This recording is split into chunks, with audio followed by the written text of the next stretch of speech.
नमस्ते विद्यार्थी मित्रों, आज हम कक्षा 7वीं में विषय हिंदी इकाई नंबर 2 तब याद तुम्हारी आती है, जो राम नरेश त्रिपाठी द्वारा लिखित कविता है, इसे हम आज पढ़ेंगे।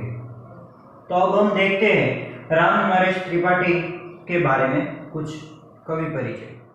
राम नरेश त्रिपाठी का जन्म उत्तर प्रदेश में सुल्तानपुर जिले के कुइरीपुर गांव में हुआ।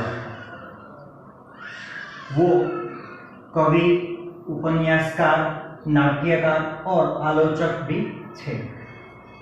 राम नरेश त्रिपाठी की जो कृतियाँ थे उनमें से मिलन, पथिक, स्वप्न और मानसी कई जानी मानी कृतियाँ है। स्वप्न जो कृति उसने लिखी है उसके लिए उसे हिंदुस्तान अकादमी का पुरस्कार भी मिला है। हे प्रभु आनंददाता, ज्ञान हमको दीजिए, ये प्रार्थना राम नरेश त्रिपाठी द्वारा लिखित प्रसिद्ध हुई प्रार्थना में से। तो अब हम तब याद तुम्हारी आती है इस कविता का गान सुनिए। ध्यान से कविता सुनिए।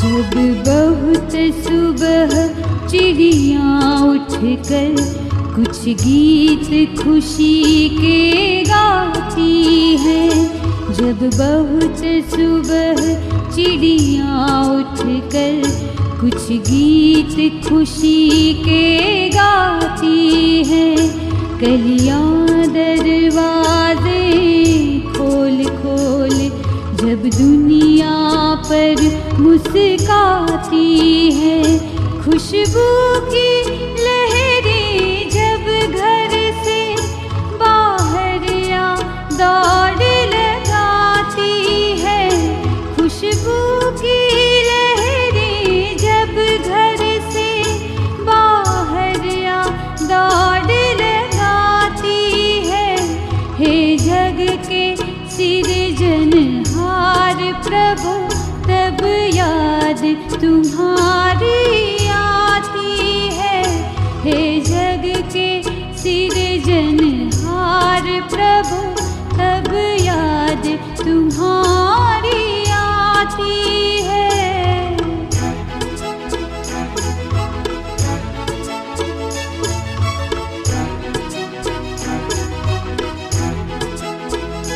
जब छम छम बूंदें गिरती है, बिजली चम चम कर जाती है, जब छम छम बूंदें गिरती है, बिजली चम चम कर जाती है, मैदानों में वन बागों में जब हरियाली लहराती है, जब ठंडी ठंडी हवा कहीं से मस्ती ढोकर लाती है, जब ठंडी ठंडी हवा कहीं से मस्ती ढोकर लाती है, हे जग के सृजनहार प्रभु तब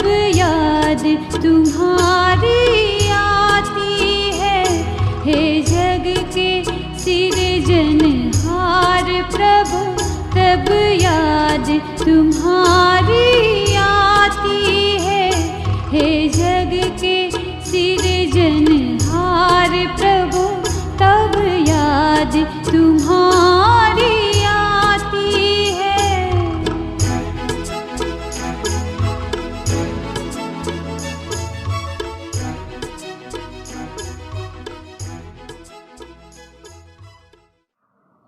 तो विद्यार्थी मित्रों, हमने सुना तब याद तुम्हारी आती है इस कविता का गान सुनने के बाद हम उसे पंक्ति के आधार पर समझने का प्रयत्न करेंगे। जब बहुत सुबह चिड़िया उठकर कुछ गीत खुशी के गाती है, कलियां दरवाजे खोल खोल जब दुनिया पर मुस्कुराती है, खुशबू की लहरें जब घर से बाहर आ दौड़ लगाती है जग के सिरजनहार प्रभु तब याद तुम्हारी आती है। इस पंक्ति को हम समझ लेंगे। कवि इस पंक्ति के द्वारा हमें ये बताना चाहते हैं कि सुबह में जो दृश्य होते हैं वो उसने देखे, उसको हमारी तरफ प्रस्तुत किया है। जैसे कि चिड़िया भोर में जल्दी उठकर इस तरह चहचहाने लगती है कि जैसे वे खुशी के कुछ गीत गा रही है। कलियाँ भी अपने दरवाजे खोल खोल कर दुनिया पर मुस्काने लगती हैं। खुशबू की लहरें भी फूलों में से निकलकर चारों ओर फैलने लगती हैं। इस सृष्टि को रचने वाले हे प्रभु, यह सब देखकर मुझे तुम्हारी याद आती है। जब छमछम बूंदें गिरती हैं, बिजली चमचम कर जाती है, मैदानों में बनबागों में जब हरियाली लहराती है, जब ठंडी ठंडी हवा कहीं से मस्ती ठोकर लाती है, हे जग के सिरजनहार प्रभु तब याद तुम्हारी आती है। इस पंक्ति के द्वारा कवि हमें बारिश होने के बाद जो प्रकृति में परिवर्तन आते हैं इसकी बात कही गई है। समझते हैं कि वर्षा ऋतु में छमछम कर वर्षा की बूंदें गिरती है और चमचम कर बिजली चमकती है। उपरांत जब मैदानों में, वनों और बागों में हरियाली लहराने लगती है, जब ठंडी ठंडी हवा भी पता नहीं कहाँ से अपने साथ ढेर सारी मस्ती उठाकर ले आती है, यह सब देखकर हे सृष्टि के रचना करने वाले प्रभु मुझे तुम्हारी याद आती है। तब याद तुम्हारी आती है। राम नरेश त्रिपाठी लिखित इस कविता को हमने समझा। इस कविता में आए गए जो कठिन शब्द है उसके हम बारीकी से समझ लेते हैं। पहला शब्द था सुबह। सुबह यानी कि प्रातःकाल या प्रभात होता है। चिड़िया, चिड़िया यानी कि गोरैया या पंछी। कली, कली यानी कि फूल का खिलने के पहले का रूप। खुशबू यानी कि सुगंध। लहर यानी कि तरंग या झोंका। सृजनहार यानी कि ईश्वर। बिजली यानी कि विद्युत। हरियाली यानी का हरा भरा। मस्ती यानी के आनंद या उल्लास। ढोना यानी के बोझ उठाना। तो विद्यार्थी मित्रों, हमने देखा तब याद तुम्हारी आती है इस कविता में राम नरेश त्रिपाठी ने बताया कि सुबह का वातावरण कितना खुशनुमान होता है और कण कण दर्शनीय होते हैं।